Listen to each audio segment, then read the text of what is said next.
Dios les bendiga, amados hermanos, en esta hermosa mañana que el Señor nos ha regalado. Dice la palabra del Señor que este es el día que hizo el Señor, día de alegría y de gozo. Precisamente así me siento gozosa en esta mañana de poder compartir con ustedes de lo que se va a estar estudiando en la mañana de hoy. Estaremos estudiando el estudio bíblico número 21, Fe en medio de la adversidad. Saludamos a todos los hermanos. Damos gracias al Señor que las cosas ya han ido tomando, ¿verdad?, un nuevo giro. Ya nos hemos podido reunir y adorar juntos al Señor. Esperamos que poco a poco esto vaya mejorando cada vez más para poder completar el poder congregarnos todos juntos. Amén.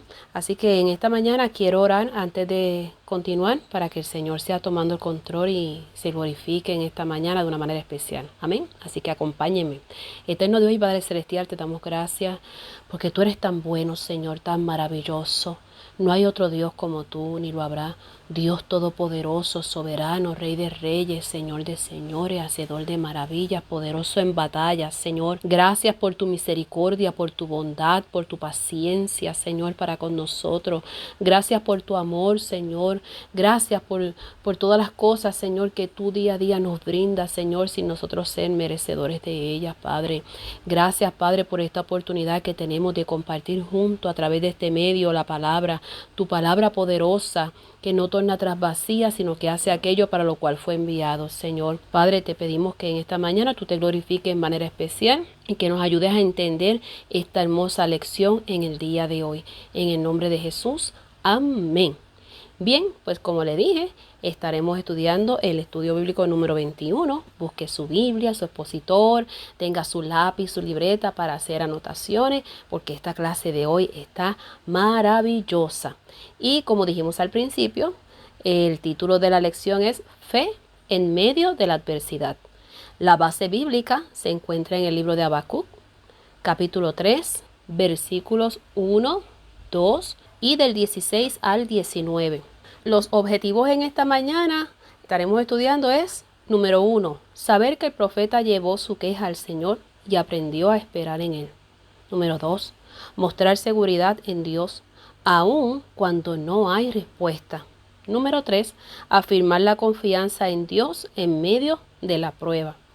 El pensamiento central dice, la confianza que Dios da no es por causa de las circunstancias, sino a pesar de ellas. El texto áureo se encuentra en el libro de Habacuc, capítulo 3, versículo 18. Con todo, yo me alegraré en Jehová y me gozaré en el Dios de mi salvación. Y bien, antes de comenzar la clase, queremos dar algunos datos generales acerca del tema.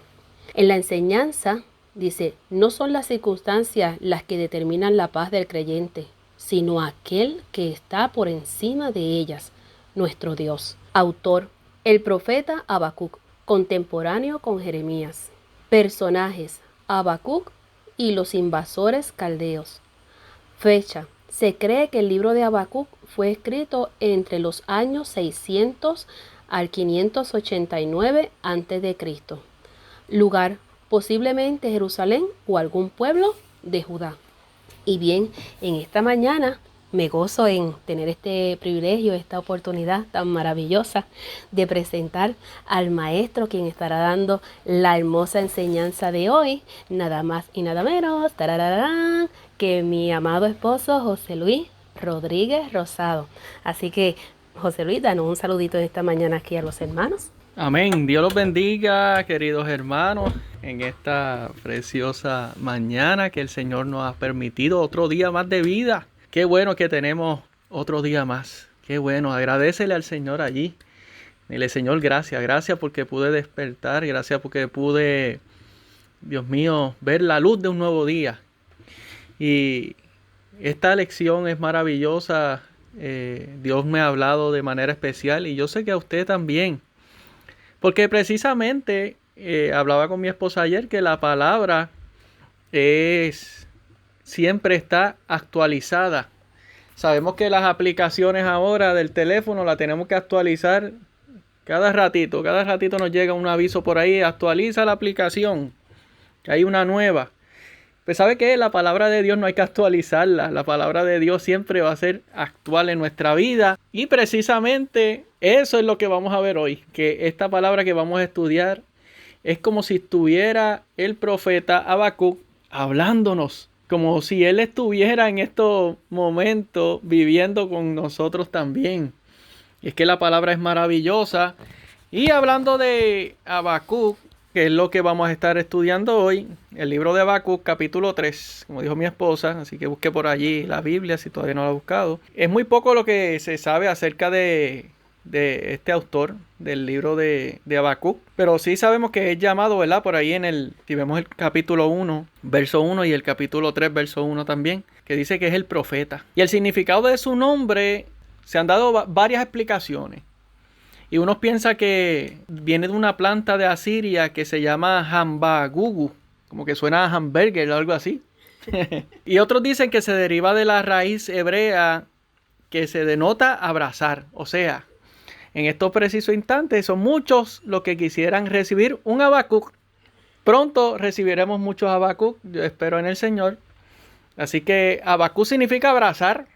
Ese es lo que muchos, ¿verdad?, han dicho, estudiosos de la Biblia, que significa abrazo. También Jerónimo dice que lo compara como un luchador, porque según con él luchó con Dios. Y eso lo vamos a ver en este libro. Este libro tiene la peculiaridad que el profeta no necesariamente le habló al pueblo directamente, sino vamos a ver que es como un hablar entre él y Dios. Esa es la diferencia entre muchos otros libros de los profetas que le profetizaban directamente al pueblo. Pero en este caso, Habacuc lo que habla es con Dios. Usted ve desde el primer capítulo que él empieza a hacerle preguntas a Dios y luego Dios le contesta a todas esas preguntas, porque Dios te contesta esas preguntas que tú tienes si verdaderamente usted le busca a Dios en oración, y allí en la palabra hay una contestación para esas preguntas.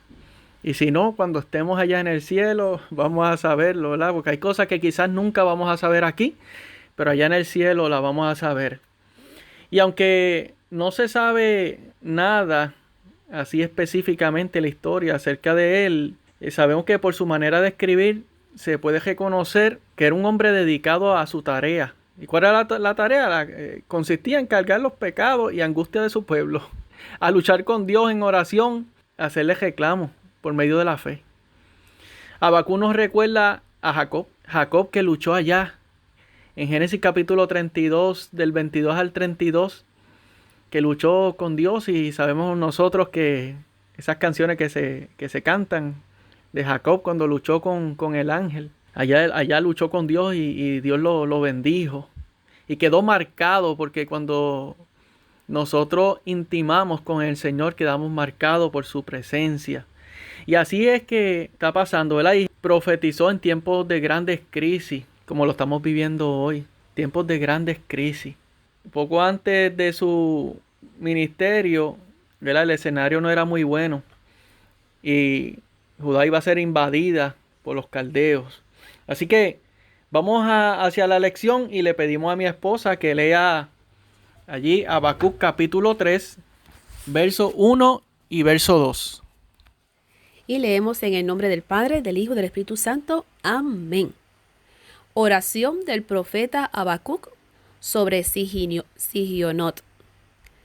Oh Jehová, he oído tu palabra y temí.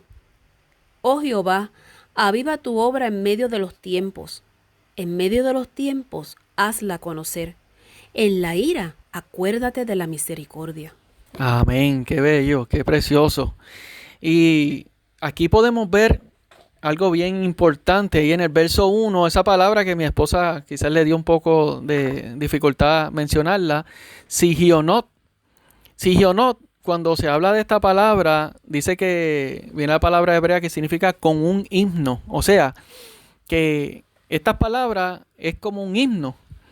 Y Sigionot indica un signo musical que tiene que ver con la melodía, acompañamiento, estilo en el que se debía ser entonado el canto. Algunos creen que significa para cantarse con un estilo triunfal o con rápido cambio de emoción. O sea que esto que vamos a leer, usted imagíneselo con una orquesta atrás grande mencionando estos versos que vamos a estar leyendo en el capítulo 3. Y como dijimos ahorita, Habacuc ministró en tiempos de grande adversidad. Y la adversidad que él enfrentó no era necesariamente personal ni familiar, sino una adversidad nacional de todo el país. No es lo que estamos viviendo hoy, grande adversidad en nuestro país, pero no solamente ahora en nuestro país, estamos viviendo una adversidad con esto del COVID-19 en todo el mundo. Vemos ahí en el libro de Habacuc, si usted lo lee, un libro maravilloso, le recomiendo que lo lea completo. Son 3 capítulos, es cortito, pero nos habla grandes cosas y lo más bello es que muchos de los versos que nosotros decimos y entonamos en muchos de los cánticos en la iglesia vienen de ese libro. Y nosotros vemos en los primeros 4 versículos del libro que Habacuc le hace una reclamación a Dios. Porque él le dice, ¿por qué, Señor, tú no intervienes para corregir esas grandes anomalías que estaban prevaleciendo en el país? Y miren, ¿qué asuntos preocupaba al profeta? Hubo 9 asuntos. Y mira a ver si al día de hoy no estamos viviendo eso mismo. Número 1, él reclamaba y le preocupaba la violencia que estaba viendo en el país. Que es lo que estamos viendo hoy. También número 2, la iniquidad. Número 3, destrucción. Número 4, los pleitos, o sea, las peleas. Número 5, contiendas. Número 6, eso está en el verso 3 del capítulo 1.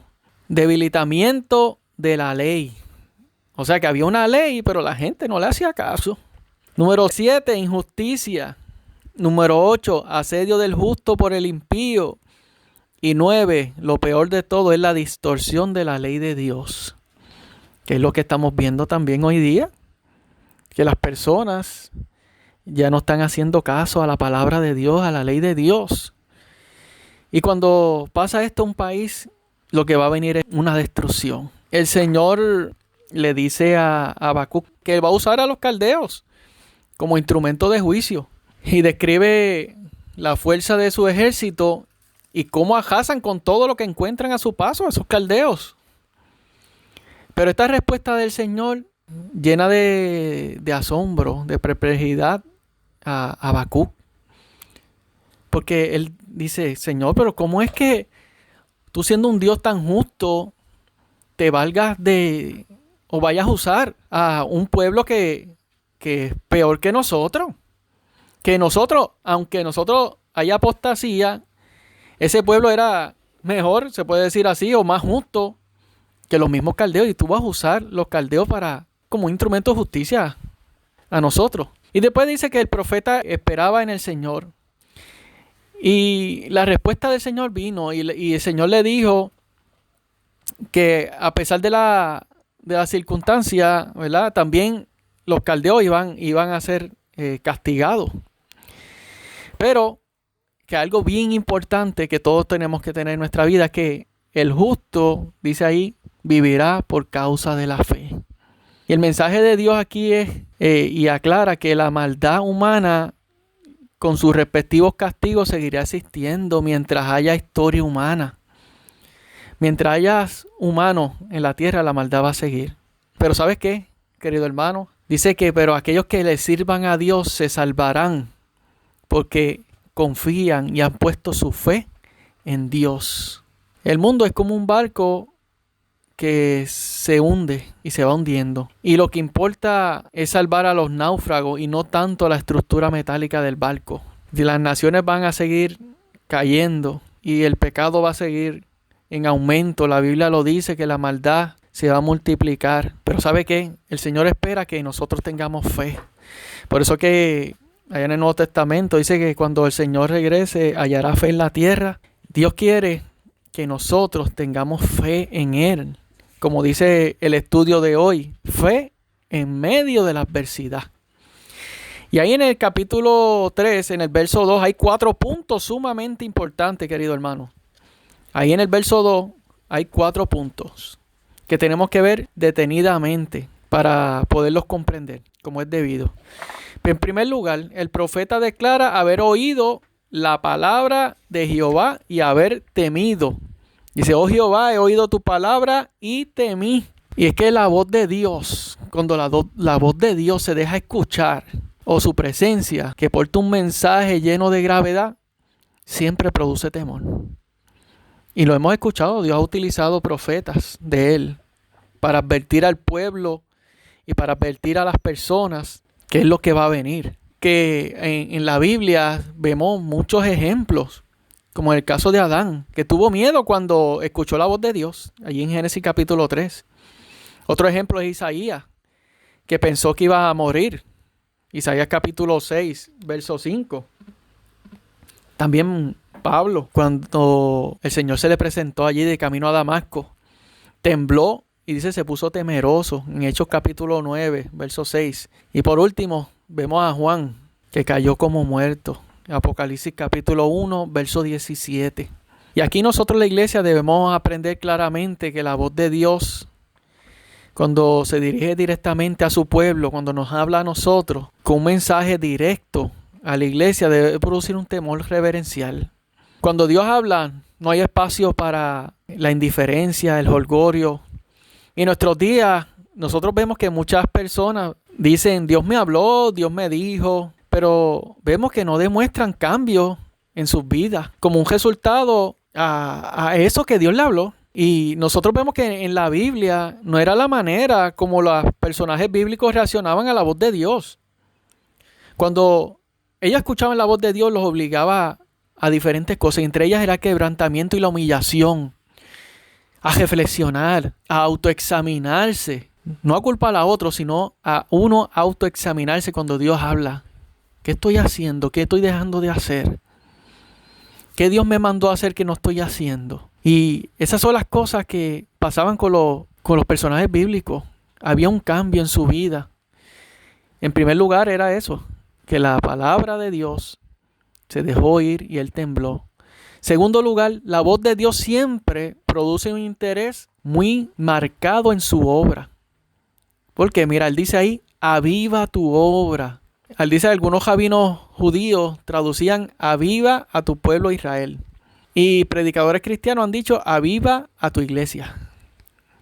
Quien oye la voz de Dios necesariamente piensa en su casa, en su reino. Y Habacuc, que él sabía bien lo que le iba a esperar a su país. No, él no oró diciendo, Señor, sálvame de esta invasión, preserva mi vida, Señor. O pidió que el Señor lo sacara de allí. Sino que pidió que la causa de Dios, que esto es los planes soberanos de Dios, se realizaran, se implementaran sin ninguna interferencia. O sea, él le dijo, Señor, hágase su voluntad. Y eso nos recuerda allí Jesucristo cuando estaba en Getsemaní, que iba a morir por la humanidad. Y allí él dijo, Señor, que se haga tu voluntad y no la mía. Señor, si quieres, pasa de mí esta copa, pero no es como yo quiera, sino como tú quieras. Y eso es lo que Dios quiere de parte de nosotros. Que no se haga la voluntad de nosotros. Eso es lo que tenemos que pedir todos los días. Señor, que no se haga mi voluntad, sino la tuya, porque tu voluntad, como dice mi esposa, que dice en la Biblia, la voluntad de Dios, buena, agradable y perfecta. Y en tercer lugar, él pidió que la obra de Dios se hiciera a conocer en medio de los tiempos. O sea, en esos días de adversidad, que la obra de Dios se hiciera a conocer. Y eso me recuerda a mí en Hechos capítulo 4, que pueden buscar con nosotros. Hechos capítulo 4, verso 29. Ahí los primeros discípulos, los apóstoles, la iglesia del Señor, cuando se estaba formando, que hubo una gran persecución y amenazas y muchas otras cosas más que le hacían cuando oraron, que se reunieron, cuando ellos oraron. No pidieron, Señor, líbranos de estas personas. Señor, encárgate de ellos. Señor, sácalos de ahí, que no nos sigan persiguiendo, que no nos sigan amenazando. Miren lo que ellos dijeron. Hechos capítulo 4, versos 29 al 31.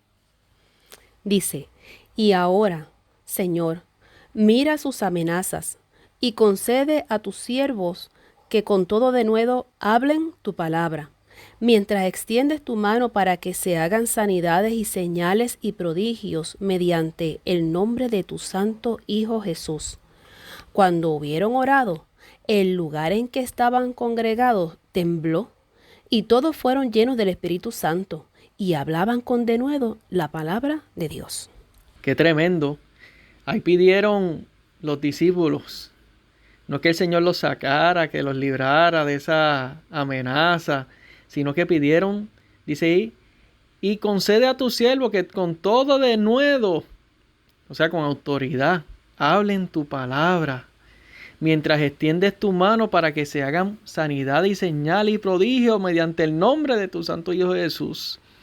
Y lo más tremendo ahí, al final que dice, cuando hubieron orado, el lugar en que estaban congregados tembló y fueron llenos del Espíritu Santo.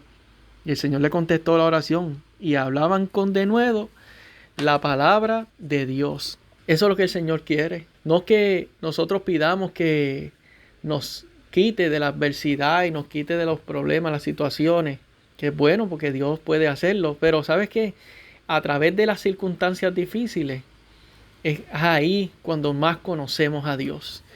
Y en cuarto lugar, ahí Habacuc pidió que cuando llegara esa ira se mostrara la misericordia de Dios. Qué tremendo. Pidió que la misericordia de Dios, porque la misericordia de Dios es grande. El ser humano no tiene misericordia de otro ser humano, pero Dios sí tiene misericordia de cada uno de nosotros. Y ahora vamos a leer el verso 16 y 17, que dice así: Oí y se conmovieron mis entrañas, a la voz temblaron mis labios, pudrición entró en mis huesos, y dentro de mí me estremecí. Si bien estaré quieto en el día de la angustia, cuando suba al pueblo el que lo invadirá con sus tropas, aunque la higuera no florezca, ni en las vides haya frutos, aunque falte el producto del olivo, y los labrados no den mantenimiento, y las ovejas sean quitadas de las majadas, y no haya vacas en los corrales. Ahí en los versos del 3 al 15, Dios le recuerda al profeta lo que ha hecho y cómo Dios mismo ha actuado en el pasado cuando Israel se encontró en problemas y de ese modo Él los libró. Esto lo convence al profeta para confiar en Él en el futuro. En el verso 16, empieza otra vez con la palabra oí, que nos lleva al versículo 2. Oh Jehová, he oído tu palabra y temí. Ahí vemos cómo Dios vuelve a hablar. Y quizá algunos podrían pensar que Habacuc se refiere al ruido del avance invasor de los caldeos o a los comentarios que hacía el pueblo acerca del ejército que se iba a aproximar o se estaba aproximando. Pero no, sino que se refiere a lo que estaba a punto de suceder. Lo que había oído era de espantar. Dios no había disimulado la seriedad de lo que acontecería. Cuando los profetas del Antiguo Testamento y también en nuestro Señor Jesucristo predecían lo que habría de sobrevenir a la gente, usaba dos palabras. Una para aquellos que servían y esperaban al Señor, y otro para los que eran incrédulos y rebeldes. Para los que esperaban en el Señor, para los que servían al Señor, la palabra era bienaventurados. En Mateo 5:8 dice: bienaventurados los de limpio corazón, porque ellos verán a Dios. Pero al contrario, como dije, para los incrédulos y rebeldes hay otra palabra, y esa palabra no es muy buena, y es ay. Como dice en Mateo 11:21, dice: ay de ti, Corazín, ay de ti, Betsaida. No hay palabras intermedias entre la bienaventuranza y entre el juicio de Dios, entre el ay. El Señor anticipa con todo realismo las bendiciones que le esperan a quienes le sirven y le son fieles. También lo hace para mostrar lo que les espera a quienes se han apartado de Él. Y lo vemos en Romanos capítulo 2, versos del 5 al 9, que Pablo lo escribió ahí y dice: pero por tu dureza y por tu corazón no arrepentido, atesoras para ti mismo ira para el día de la ira y de la revelación del justo juicio de Dios, el cual pagará a cada uno conforme a sus obras, vida eterna a los que, perseverando en bien hacer, buscan gloria y honra e inmortalidad, pero ira y enojo a los que son contenciosos y no obedecen a la verdad, sino que obedecen a la injusticia, tribulación y angustia sobre todo ser humano que hace lo malo. Tremendo. Es que para las personas que confían en Dios, que ponen su fe, su confianza en Dios, le esperan cosas tremendas. Así que si usted es de los que ha confiado en Dios, de los que espera en Dios, usted es bienaventurado, usted es triplemente feliz. A lo contrario, a las personas que son rebeldes, que no quieren escuchar de Dios, que no quieren arrepentirse de sus pecados, que quieren vivir una vida apartada del Señor, lamentablemente lo que viene es un ay para ellos. Pero qué hermosa es la confesión de paz que encontramos en el pasaje que leímos ahí. Dice: si bien estaré quieto en el día de la angustia. Ahí en el verso 16. Si bien estaré quieto en el día de la angustia. Está quieto, dice la Biblia. Estás quieto y conoces que yo soy Dios. Dios está contigo. No temas. Dice el Salmo 119, 165. Mucha paz tienen los que aman tu ley, y no hay para ellos tropiezos. Qué bello. La paz de Dios no es por causa de las circunstancias, sino a pesar de ellas. Hubo una ocasión que hicieron un concurso de pinturas y el tema era la paz, que ellos tenían que dibujar y pintar algo que reflejara la paz. Y muchos de ellos, ¿verdad?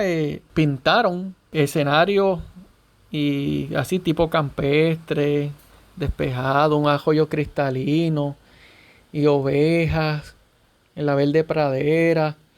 Y todas se parecían, todas eran pinturas así, que tenían escenas así. Pero la que ganó tenía una escena que era bien tremenda, porque era una escena que era en medio de la orilla del mar, con el mar bien embravecido y esas olas dando en la roca. Pero uno veía allí en la roca había una hendidura. Y dentro de esa hendidura había un pajarito cantando, bien tranquilito. Y era que ese pajarito sabía dónde él estaba refugiado. Y él sabía que allí adentro no le iba a pasar nada. Es tremendo. En medio de la furia de las olas, él cantaba, porque sabía dónde estaba refugiado. Ahora yo te pregunto, ¿tú sabes dónde estás refugiado? ¿Dónde estás refugiada? Si estás seguro dónde estás refugiado o refugiada, cántale al Señor, alaba al Señor y dile: Señor, gracias, porque sé que tú eres mi refugio y que tú tienes el control de todas las cosas y no tengo que temer. Así es la paz de Dios. Dice la paz de Dios que sobrepasa todo entendimiento, guardará nuestros corazones y nuestros pensamientos en Cristo Jesús. Esa es la paz de Dios. La paz que Dios prometió, que dice que el mundo no puede dar, solamente Él. Y en el verso 17 al 19, que leímos hasta el 18, vamos a leer el 19 también, al 18 y 19, dice: con todo yo me alegraré en Jehová y me gozaré en el Dios de mi salvación. Jehová, el Señor es mi fortaleza, el cual hace mis pies como de ciervas y en mis alturas me hace andar. Y de ahí desde el verso 17 al 19 forman uno de los pasajes más hermosos de toda la Biblia. Unos pasajes bien hermosos que todo cristiano debemos repetir diariamente. En el verso 17 describe lo que iba a ser la devastación que iban a hacer los caldeos en el campo. Ya Habacuc lo había dicho. Y ahora habla de los árboles frutales, los sembradíos, como la vid y la higuera. En Oseas 9:10, en Joel 1:7 y en Miqueas 4:4 habla sobre la higuera y la vid.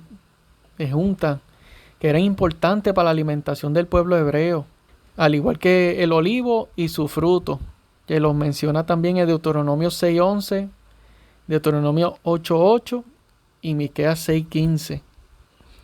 Y como podemos entender la importancia de los rebaños y de los árboles que se mencionan ahí, más las cosechas anuales, los sembradíos, todas estas cosas, era la fuente principal de ellos, de subsistencia.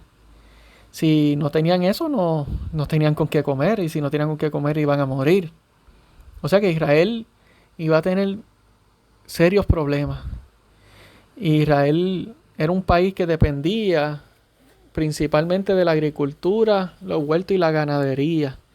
Y en el verso 17 habla como los caldeos iban a talar los árboles, no iban a permitir que los campos se sembrasen, iban a matar los rebaños. Y si nosotros leemos y lo vemos de una forma espiritual, sabemos que Dios le había prometido cosas maravillosas a Israel. Pero estos versos ahí eran lo contrario a lo que Dios le había prometido al pueblo de Israel cuando entrarán a la tierra prometida. Ahí se habla de higueras que no florecerían, de vides que no iban a dar su fruto, de olivos que no rendirían su producto, de campos que no darían mantenimiento, de ovejas arrebatadas de la majada y de vacas sacadas de los cojales. En otras palabras, lo que ellos habían sembrado y cuidado con tanto esfuerzo se perdería por causa de la desobediencia a Dios. Y qué distinto a lo que Dios le había prometido a su pueblo, si era obediente. Si nosotros vamos a Deuteronomio capítulo 6, versos 10 y 11, podemos ver que dice: cuando Jehová tu Dios te haya introducido en la tierra que juró a tus padres de Abraham, Isaac y Jacob, que te daría en ciudades buenas y grandes que tú no edificaste, y casas llenas de todo bien que tú no llenaste, y cisternas cavadas que tú no cavaste, viñas y olivares que tú no plantaste. Una de las cosas más grandes y unas grandes verdades que contiene ese verso 17 es que cuando uno deja de servir a Dios y nos obstinamos por el mal camino, podemos perder todo de un día para otro. Podemos perderlo todo y no disfrutar nada de lo que teníamos. Mira lo que dice Ageo, capítulo 1, verso 6 y verso 9. Ageo, capítulo 1, verso 6 y 9. Dice: sembráis mucho y recogéis poco. Coméis y no os saciáis. Bebéis y no quedáis satisfechos. Os vestís y no os calentáis. Y el que trabaja a jornal recibe su jornal en saco roto. Y después dice: buscáis mucho y halláis poco. Y encerráis en casa y yo lo disiparé en un soplo. Wow. O sea que cuando somos desobedientes al Señor, las cosas no nos van bien. Cuando somos desobedientes al Señor, lo podemos perder todo. Cuando una nación se olvida de Dios, lo que le espera es desastre. Qué terrible. Y ahí en el verso 18 y 19 hay una declaración de confianza tremenda. En el verso 18 empieza diciendo: con todo. O sea que aunque pasen todas esas cosas que mencionamos, que ellos iban a perderlo todo, Habacuc estaba confiado en el Señor y se gozaba en el Dios de su salvación. Dice: con todo. Y se puede traducir: pero a pesar de todo esto. O sea que Habacuc no niega la existencia, que hay un problema grande, sino que lo reconoce. Un problema nacional, terrible, algo que iba a pasarle al pueblo. Pero aunque él lo reconoce, no acepta dejarse llevar por las circunstancias, que es lo que nosotros tenemos que tener en mente. Las circunstancias, querido hermano, no puede controlar nuestra vida. Las circunstancias vienen con un propósito.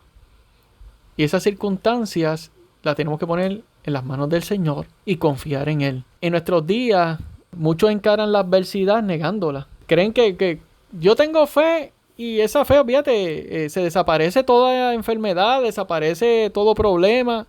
No, querido hermano, esa no es la fe que habla la palabra. Miren lo que dicen. si nosotros tenemos fe en el Señor, mire lo que dice en Juan capítulo 9, versos 2 y 3. Dice que en cierta ocasión el Señor vio a un hombre ciego y los discípulos le preguntaron: Rabí, ¿quién pecó, este o sus padres, para que haya nacido ciego? Y el Señor le respondió: no es que pecó este, ni sus padres, sino para que las obras de Dios se manifiesten en él. Y es que muchas veces Dios hace que la prueba se acabe y todo eso, o los problemas, pero hay a veces que Dios las permite y las deja, pero es para él glorificarse. Lo mismo sucedió con Lázaro en Juan capítulo 11, un poquito más al frente ahí, Juan capítulo 11, verso 4.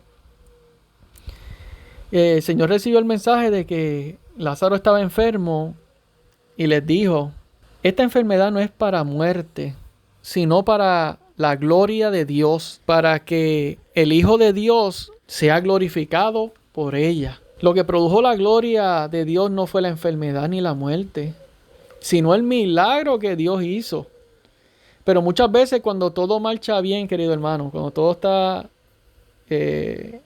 llena la alacena, tenemos todo bien bonito, todo va yendo bien, muchas veces nos damos espacio para que Dios se manifieste en nosotros. Y hay ocasiones en que cuando surgen las tormentas, hay que reprenderlas, como el Señor lo hizo. En Mateo capítulo 8, verso 26, reprendió los vientos, reprendió la tormenta. Pero en otras ocasiones Dios determina que esa tormenta siga. Que quizás es lo que usted dice: Señor, ¿por qué siguen estos problemas? Yo no veo diferencia, veo que todo sigue igual. Pero, ¿sabe qué? Dios nos garantiza que en medio de ella Él estará presente para llevarnos seguro a nuestro destino. Fue precisamente en una noche borrascosa y oscura que el ángel del Señor le dijo a Pablo, ahí en Hechos capítulo 27, verso 24, le dijo una palabra que todos nosotros tenemos que tener en nuestra vida presente. Le dijo: no temas. Y eso es lo que el Señor te dice hoy: no temas, no temas. Hay personas que han dicho que en la Biblia aparecen 365 veces no temas, uno para cada día. Así que el Señor te dice: no temas. Pero hay algo importante.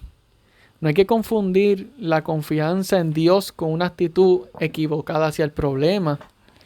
Porque en nuestros días hay una falsa doctrina que se llama la superfe, que es tú tener fe en tu fe. Y eso es una doctrina de Jorge, una herejía. Porque mira, Habacuc no dijo: mi actitud positiva hacia la situación me va a dar la salvación. No, él no dijo eso. ¿Qué dijo ahí en el verso 18? ¿Qué leemos? Dice: yo me alegraré en ¿quién? En Jehová, y me gozaré en el Dios de mi salvación. Y es que, hermano, nuestra fe tiene que tener un punto de referencia. ¿Y cuál es el punto de referencia? Dios. Y solamente Él, como el Salmo 121:2, que dice: mi socorro viene ¿de quién? De Jehová, de Jehová. No es de nadie, no es de mi fe, de ser yo positivo, de yo vamos a echar para adelante y vamos a esto, no. Mi fe es en Dios, porque Dios es el que va a cambiar la situación. Dios es el que me va a ayudar a pasar esas situaciones difíciles. No soy yo, es lo que Dios me puede dar. Es lo que Dios decida para mi vida. Y todo lo que decida Dios para mi vida es bueno. Ahí en el verso 19, Habacuc cierra el libro con 3 bellas afirmaciones, hermano. Número 1 dice: Jehová, el Señor es mi fortaleza. 2, el cual hace mis pies como de ciervas. Y número 3, y en mis alturas me hace andar. La palabra ahí, mi fortaleza, se puede interpretar de 2 maneras. Número 1, que el Señor le daba fuerzas espirituales, emocionales y físicas para mantenerse en paz a pesar de la adversidad. Y número 2, que el Señor era el castillo de él, donde se podía refugiar. Y las 2 interpretaciones son correctas. Porque si nosotros leemos Isaías capítulo 40, verso 29 al 31, que quizá usted se lo sabe de memoria, aparte de ello, todo, dice así: Él da esfuerzo al cansado y multiplica la fuerza al que no tiene ningunas. Los muchachos se fatigan y se cansan, los jóvenes flaquean y caen, Pero los que esperan a Jehová tendrán nuevas fuerzas, levantarán alas como las águilas, correrán y no se cansarán, caminarán y no se fatigarán. O sea que Dios nos da la fuerza. ¿Ha perdido usted la fuerza? ¿Se siente ya agotado? ¿Que ya no puede más? El Señor es que le puede dar la fuerza que usted necesita. Salmo 91:2 también habla sobre el castillo, el refugio. Diré yo a Jehová, esperanza mía y castillo mío. Castillo. Esto me recuerda al castillo que tenemos aquí en Puerto Rico, allá en San Juan, en el viejo San Juan. Castillo del Morro. Ya han pasado más de 500 años de que lo construyeron. Y todavía ese castillo sigue allí, potente, sólido, allí en la peña, en la roca. Así es el Señor para nosotros, como un castillo fuerte donde podemos refugiarnos, donde nada nos va a pasar. Y lo otro que Habacuc dice es que Él hace mis pies como de ciervas. Las ciervas son como los venados, las gacelas. Y la gacela se caracteriza por la firmeza, rapidez y agilidad con que se mueve. Tener los pies como de gacela significa estabilidad y confianza. Es lo opuesto a torpeza y endeblez.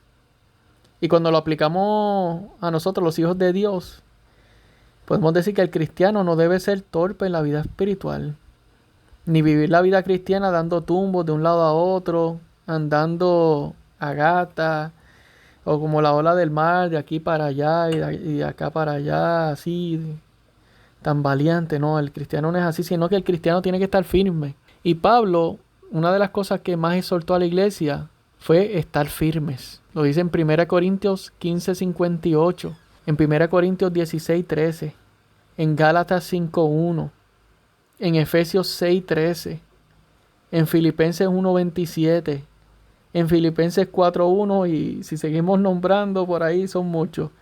Y les dijo en todo eso, estad firmes. O sea que nosotros tenemos que estar firmes en lo que hemos creído, en quién hemos creído y quién es nuestro Dios.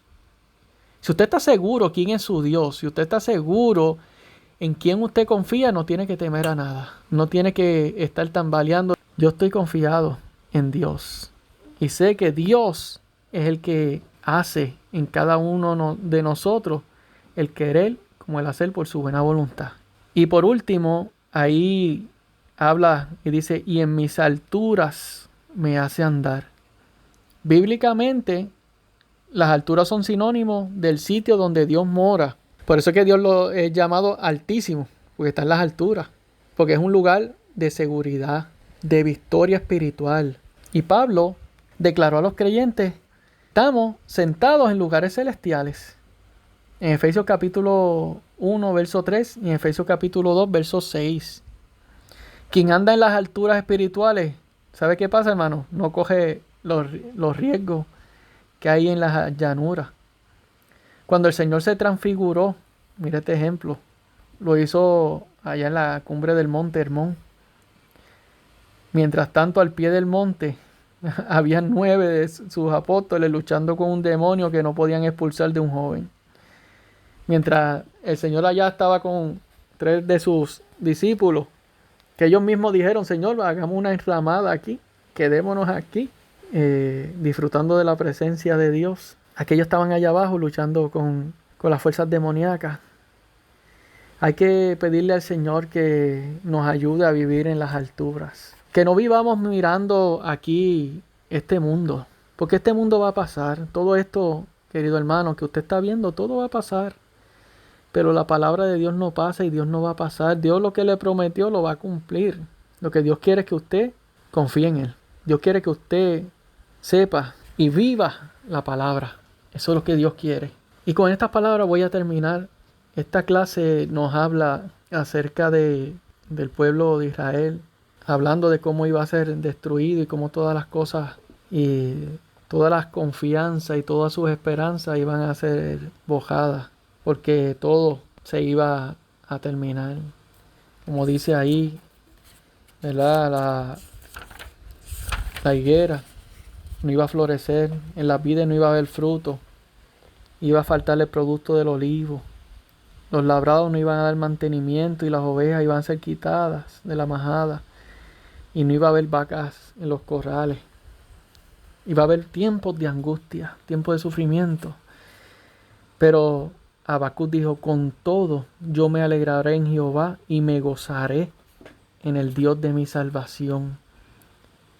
Jehová el Señor es mi fortaleza, el cual hace mis pies como de ciervas y en mis alturas me hace andar. ¿Sabe qué, querido hermano? Los cristianos verdaderamente son identificados, no en los momentos cuando todo está bien, cuando está todo cómodo, sino cuando surgen crisis. Cualquiera puede cantar y sentirse feliz cuando las cosas marchan bien, pero solamente los que se mantienen en una constante relación con el Señor pueden encarar con optimismo los momentos difíciles que surgen tarde o temprano. Dios te dice hoy, confía en mí, confía, y a pesar de las adversidades, a pesar de todo lo que pueda venir, gózate en el Dios de tu salvación. En esta hora vamos a orar.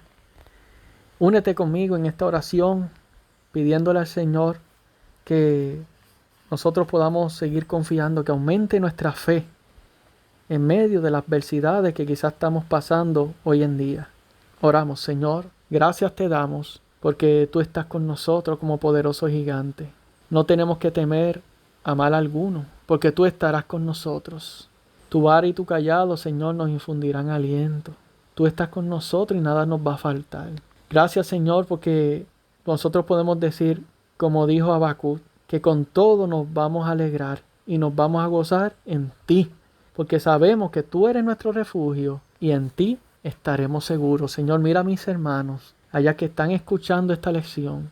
Yo te pido, Señor, que tú los bendigas, que tú los guardes, Señor, que tú aumentes su fe y que se mantengan firmes y fieles a ti hasta que tú vengas. En el nombre poderoso de Jesús. Amén y amén. Dios te bendiga, Dios te guarde, querido amigo, querido hermano, y que tengas un excelente día y confía en el Señor, que el Señor es todopoderoso para hacer mucho más allá de lo que nosotros pensamos y creemos. Dios te bendiga mucho y será hasta la próxima.